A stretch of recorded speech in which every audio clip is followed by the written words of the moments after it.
Hi everyone, this is Natasha. I wanted to share with you the mini distress inks that I received recently and just give you a quick comparison to the originals, which are the 2x2 pads right here, as compared to the minis, which are 1-inch squares. They're made out of exactly the same felt, and I'll show you that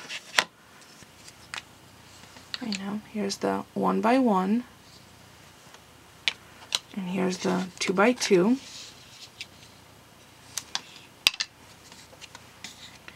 Side by side.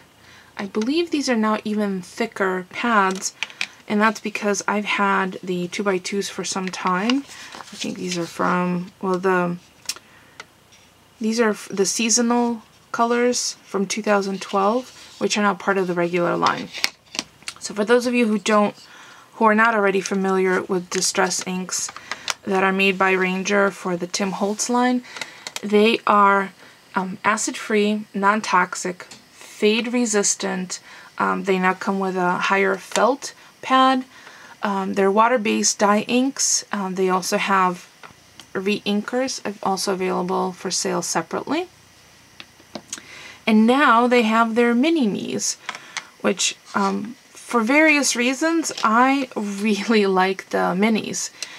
You get the big bang for the buck of the ink, and if you have a re-inker, that's all you really need going forward unless you have some serious damage to your ink pad. And if you're working in a smaller space, either you have a mobile craft area, so you're using your dining room, your kitchen table, or you go to a lot of crops, this is an ideal way to carry what you want to use without having the bulk. Love the distress inks 2x2s, but the 1x1 squares are, I think, are pretty cool. And I'll tell you why I like them. They currently come in 3 packs, and I've lined them up in the packs that they come in vertically. So this is one pack, another pack, and another pack. So one of the packs has picked raspberry, mustard seed, peacock feathers, and spice marmalade. Separate pack has fired brick, mowed lawn, salty ocean, and seedless preserve. And another pack has vintage photo, walnut stain, black soot, and antique linen. So this is kind of like the distress colors for aging. And they're all obviously distress colors, but there's a lot of brights in the other 2 packs versus this one. And what I've done already for you to save on time, I've stamped out each of the colors right here. And this is just a thin Filofax insert paper. It's the official Filofax paper. I think it's 60-pound weight, maybe even less. It's like copy paper, just a little thicker than copy paper. So it's relatively see-through. So I've stamped out each of the bright colors as well as each of the vintagey colors. So there's the black, the walnut stain, and so on. Just so you could see how much bleed through there is. And again, this is a very thin piece of paper. In comparison to cardstock, this is 110-pound weight white Staples cover stock. So, and I've stamped it using the seedless preserve. No, picked raspberry. It's a bright, beautiful bright pink. As you can see, there is no bleed through. So that just gives you an idea of how they compare between regular paper and cardstock. So the benefits of these minis. One is huge space saver. You know, here's the same amount minus 1 because there was one color I did not have in the 2x2s. So here's the 2x2s. And these stack one on top of the other. And they almost lock in. I think I really like the way these stack up. And the reason I label all of them is because majority of the time I will have them stacked vertically and just sitting on my desk, because this way I can grab them and use them as I would like. See that? And they can stack as high as you'd like for them.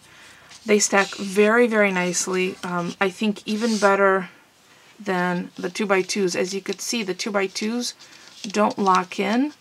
They do nest within each other because of the way that the top and the bottom are shaped, but they don't lock in. So you can't really stack too many one on top of the other, because then you're endangering a slide or an avalanche, as it happens in my office.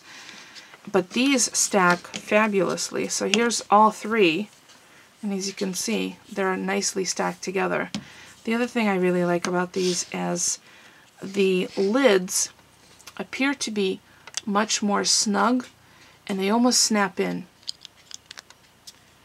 So they stay on much nicer, which is of great benefit because this is a water-based dye ink. It will prevent some of the evaporation, so it keeps it airtight, or as close as possible to airtight. Much better, I think, than the 2x2s, because the 2x2s, the lid just nests on top. And I've had a little bit of drying, not an enormous amount, but that's why I also picked up the Distress ink reinkers.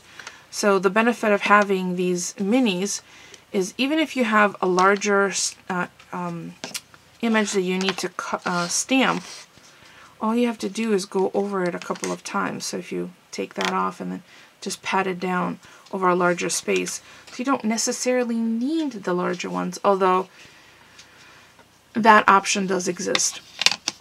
And I think the last benefit is if you don't already have all 48 of the Distress inks, which currently there's only 3 kits available with 4 in each, but the rest of the inks will be coming out, I believe, throughout this year. If I find that information, I'll include it in the description below. It's an easy and more economical way to have all the colors in these little 1x1s. So I'm a very big fan so far. Tim, great job on offering an alternative to the regular 2x2s. Plus, these will be great to travel with for those of you who go to weekend retreats, crafting retreats, or go to your local scrapbooking store to put together projects. It's a great option. So I'm very, very happy with them. I've already played around.